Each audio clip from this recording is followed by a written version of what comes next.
having said that, and also having mentioned about the projects, which is also unique in your mechanical department, I want to just straight away jump into internships of your departments. What type of internships, what type of companies offer those internships, so that it will be more clearer for our students who choose mechanical engineering at Amada School of Engineering, Bangalore. Over to you, sir. The internships, there are different categories of companies which give internship. One is the private sector, other is the public sector. Our students do internships in automobile related companies like Volvo, Benz, then Caterpillar, Toyota, so on and so forth. Then the public sectors like HAL, NAL, BEML, ISRO. Okay. So these are some of the companies which offer internships to the students so that they learn what is happening, the latest technologies in the industry. There are different kinds of internships. One is the summer internships, which they can do at the end of second year, third year, okay, so on. The other is when they're in the final year, the 8th semester internship, where the internship can get converted into a job, or they already have been offered a job, then they do the internship before they start their actual work there. So these are two kinds of internships students have. So the summer internships are encouraged for the students to get preliminary knowledge about how industry works, how do you get involved in the day-to-day problem solving in industry. The 8th semester internships are more focused for 6 months, day in and day out. They will be there 6 days a week or 5 days a week. So wherein they spend almost 6 months there in the industry. So they become part of the industry so that they can continue their journey in that particular industry. Sir, you'll agree with me about we tailor make our students in the 4 years of their study in the mechanical department towards the requirement of the industry, because we need to create those engineers who can directly fit into the production line which is concerned with mechanical engineering. For this purpose, you need to fine-tune your curriculum as per the requirements of the industry. How do we do that, and how effective is that? Like, how do you know that this is what Caterpillar needs, this is what Volvo needs, this is what L&T needs? So what do you do to update yourself as to what the requirements of industry is all about, and how often do you fine-tune in tandem with the requirement of industry? Over to you, sir. The curriculum is upgraded every 4 years. That is what we normally do. Whereas in Amrita, the curriculum can be upgraded every semester. Every semester. Yes. We have a flexibility to introduce new courses, flexibility to introduce new topics in a particular course, flexibility to introduce new laboratory courses every semester also. So there are 2 or 3 things what we do to upgrade ourselves from the industry perspective. One is our board of studies. We have experts from industry who constantly tell us what is happening in the industry. The next is our students, our alumni. Whenever they go for industry, we take the feedback from them. What is that they expect out of, what did that they lack, okay, in terms of those 4 years. So what should we do to our curriculum to better them to industry ready? So the first information we get from our students the moment they enter into industry.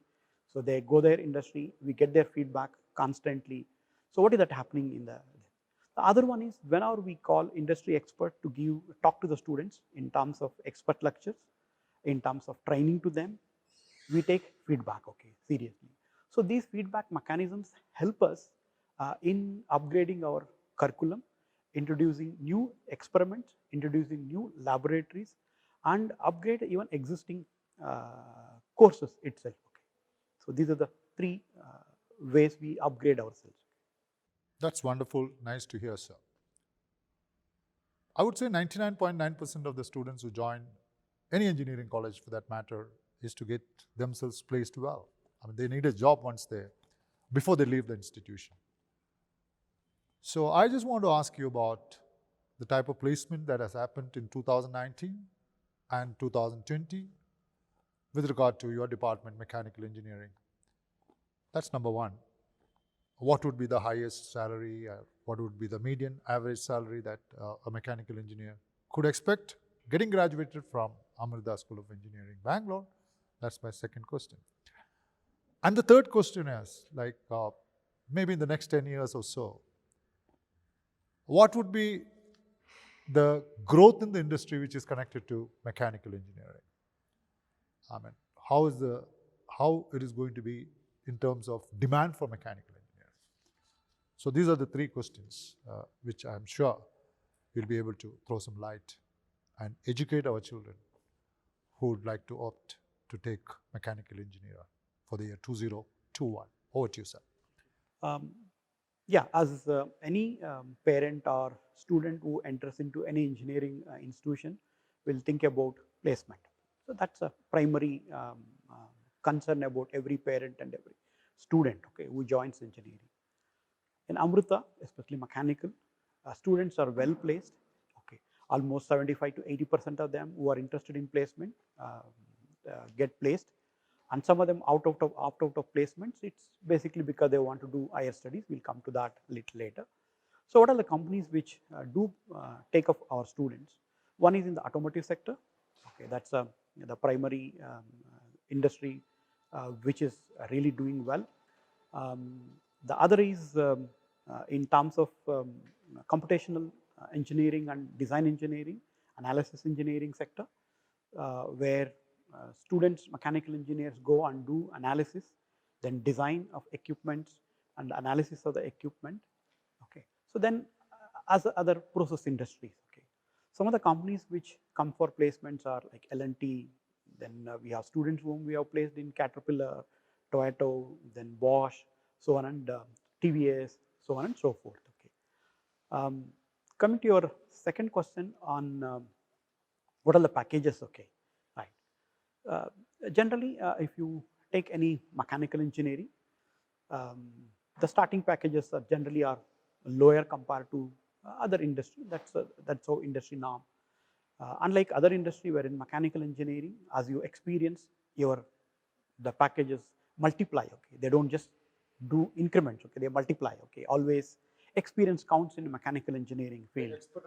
Exponential growth, always it's there. Okay, the highest packages has been somewhere around 9 to 10 lakhs. Okay, and the average has been always 4 to 5 lakhs. Okay, has been the norm, which is much higher than most of the institutions you come across. Okay, including the newer IITs. Okay, or even many NITs. Okay, right.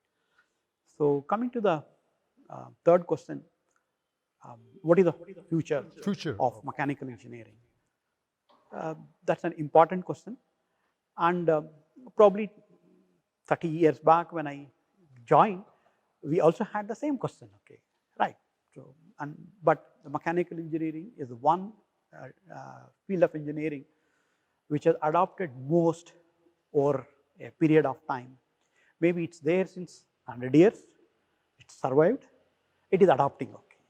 So, because mechanical engineers have a unique trait of adaptability, you look around, you find mechanical engineers in every aspect of life. Your cricketers, well-known cricketers in mechanical engineers, your music director who are mechanical engineers, your singer who are mechanical engineers, they are totally offbeat people. Okay. Your film personalities, mechanical engineers, and of course, there. In fact, if you look at around the world and look at the CEOs, half the CEOs are mechanical engineers, okay, per se. So it makes them, mechanical engineering makes them, why do they become? Okay, they have much more broader knowledge, and they become more interdisciplinary than any other branch of engineering, which makes them much more easy to interact with people. So they learn these techniques of managerial technique much more easily than others. It's because they study varied courses, and it's much more interactive in their courses when they study the courses. So that's why they become much more, you say, smarter to deal with people. Okay, So you have a lot of mechanical engineers who are politicians. Yeah. So, so that's how they become more. So I mean, to come to specific of your question, so what is happening in the future in mechanical engineering? There are a couple of areas in which mechanical engineers are going to excel or find a placement. One is the industry with Industry 4, then additive manufacturing coming into picture with so much of automation coming in the industry. Any product you do, at the end of the day, every human being uses a product. Okay, it doesn't matter your mobile phone or whatever you are using. At the end of the day, it is a product. You require a mechanical engineer to make it. Okay, so that's one aspect you require industry. The other is materials engineering. Look around today, the materials what it is made up of. The first mobile phone we used in India was somewhere in I don't remember 86. Yeah, yeah. So it came. I think the pager came in 90s. Mobile phone came in 95, 96. The mobile phone was as heavy as 500 to 600 grams. Yeah, Nokia. Yeah, Nokia. Okay, right. So today it is, you see how the mobile phone has changed. So what are the technologies involved in that? One is the materials. Then every electronic equipment produce lot of heat. Okay, so there is a huge potential for mechanical engineers to reduce this heat in electronic equipment. Either it's in personal devices, industrial devices, or space devices. Okay, so these are the three aspects of any device where the huge electronic equipment produce huge amount of heat, which has to be dissipated. Okay, so you have a huge potential to grow yourself in that. That's a big industry today. Electronic equipment cooling is a huge one. Then the mobility engineering. So human beings are always mobile. They don't like to sit in a place. So how do you move from one place to other place at the fastest one? The mobility in terms of road mobility, that is automotive industry. So wherein you're getting into electric cars now, then fuel cell cars. They require totally different technology than what is existing today. So mechanical engineers play a key role there. Then is air transportation. As I said, if you want to move faster, you require your aircraft to fly much faster. Then you have huge challenges. Okay, challenges. In fact, as I said, an hypersonic plane, the research started at 50 years back.